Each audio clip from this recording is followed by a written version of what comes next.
বন্ধুরা, আজকে যা বৃষ্টি তোমাদের ওখানে হয়তো হচ্ছে, আজকে কিচ্ছু রান্না করিনি। এই দেখো তোমার দাদা ভাইকে খেতে দিচ্ছি। আজকে ভাত আর কি করেছি বলো তো, আর গরম গরম পটল ভাজা আর শসা আলু। এই দেখো গোটা গোটা পটল ভাজা, দেখেছো?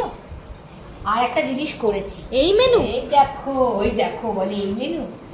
এই দেখো মটন কষা, একদম কড়াই নিয়ে বসে পড়েছি। শুধু মটনটা দেখো, দেখো আমি এত সুন্দর মটন করবো, তাও ওরা বলবে কি আমার নাকি মটনটা ঠিক না। মটনটা দেখো শুধু, বাহ, হেভি হয়েছে দেখে মনে হেভি হয়েছে না? নালিটা দেখি, নালিটা তোল, নালিটা এই তোল। যে, এই যে ও বাবা, এত খুলে পড়ে গেছে রে একদম। একদম খুলে গেছে, একদম ঝরে পড়ে গেছে। আর আরেকটা জিনিস তোমাদের দেখানো হয়নি, যেটা এই মটনের স্পেশালিটি। হ্যাঁ, এই হচ্ছে সেদ্ধ পেঁয়াজ। তোর মটন তো তোমরা একদিন পেঁয়াজ সেদ্ধ থাকবে। পেঁয়াজ দিয়ে মটন করে খেয়ে দেখো, ভীষণ ভালো লাগে। চলো তোমার দাদা ভাইকে মটনটা দিচ্ছি, তোমরা দিচ্ছি। ওকে একটু নালির পিস দেখে